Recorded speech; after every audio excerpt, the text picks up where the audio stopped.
दोस्तों अगर मैं आप लोग से ये चीज़ पूछूं कि क्या टाइम ट्रेवल संभव है, तो आप लोग के भी मन में एक इम्पॉसिबल वाला वर्ड तो ज़रूर से आएगा ही। वेल ये तो हम सबको पता है कि कोई भी काम हम ह्यूमंस के लिए इम्पॉसिबल नहीं है।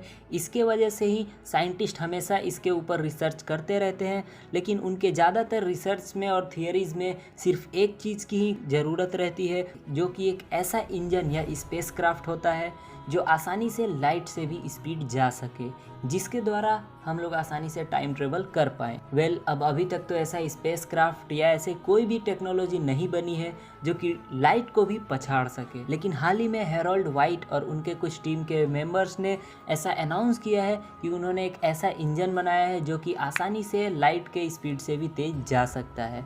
अब उस इंजन का नाम है वार्प ड्राइव इंजन। अब ये जो वार्प ड्राइव का कॉन्सेप्ट है, ये अपने आप में ही एक बहुत ज़्यादा कॉम्प्लेक्स कॉन्सेप्ट है। अब ये चीज़ आप लोग अभी थोड़ी देर में जान जाएंगे।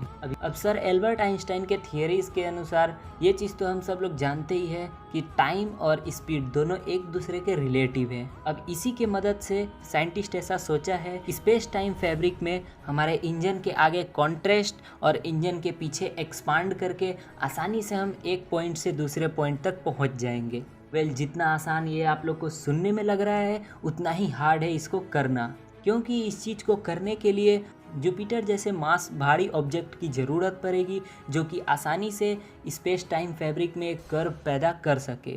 अब वेल एक समय के लिए ये चीज़ तो हम लोग मान भी लेंगे कि हम जुपिटर जैसे किसी ऑब्जेक्ट को अपने स्पेसक्राफ्ट के आगे रख कर आसानी से कर्व पैदा कर लेंगे, लेकिन अब यहाँ पे दूसरी सबसे बड़ी ये प्रॉब्लम है कि हमें अपोजिट साइड से भी एक कर्व पैदा करना है, और इसके लिए भी हमें ज़रूरत पड़ेगी एक जुपिटर जैसे ही मास वाले ऑब्जेक्ट की, लेकिन निगेटिव नेचर की, जो आसानी से अपोजिट साइड से एक कर्व पैदा कर सके। अब साइंटिस्ट के अनुसार ऐसा अभी तक कोई भी ऑब्जेक्ट नहीं है जो कि निगेटिव नेचर दिखा सके।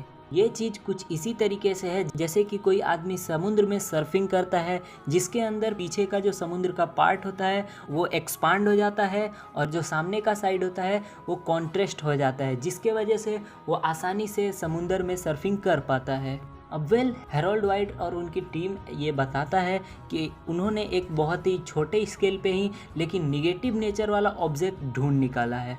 उन्होंने एक वैक्यूम वाले चैम्बर में 2 आयरन प्लेट एक जगह रख दिए और उसे मेजर करने के बाद ये पता चला कि उन दोनों के डिस्टेंस में एक बहुत ही छोटा सा वर्क आया है, वो दोनों पास में आ रहे हैं, ये बहुत ही धीरे धीरे। अब वेल ये माइक्रोस्कोपिक लेवल में हो रहा है, क्योंकि उन दोनों को पास में लाने वाला जो फोर्स है वो है कुछ इलेक्ट्रॉन्स के फोर्स। अब ये सब करने के दौरान साइंटिस्ट ने ऐसा पाया कि उन दोनों जो प्लेट है, उन दोनों प्लेटों के बीच एक ऐसा कर्व बन रहा है जो कि निगेटिव साइड में पुश कर सके। अब वेल ये तो बहुत ही माइक्रोस्कोपिक लेवल में है, इससे तो स्पेसक्राफ्ट को आगे नहीं बढ़ा सकते हैं। अब हमें बेसिकली करना ये है, इस छोटे से एक्सपेरिमेंट को बड़े लेवल तक लेकर जाना है, और तब जाकर हमारा स्पेसक्राफ्ट आसानी से आगे बढ़ पाएगा। जब स्पेसक्राफ्ट आगे बढ़ेगा तब लाइट के स्पीड से भी बहुत ही तेज ये चलेगा, और उस समय हम आसानी से ब्लैक होल के पास भी जाकर टाइम ट्रेवल कर पाएंगे। अब वेल आप लोग को क्या लगता है कि कोई ऐसा ही एक्सपेरिमेंट बड़े लेवल पर हो पाएगा जिससे हम अपने स्पेसक्राफ्ट के पीछे एक्सपांडेशन कर पाएँ? कमेंट करके मुझे ज़रूर से बताइएगा, और सब्सक्राइब भी कर लीजिए अगर चैनल पर नए हो तो।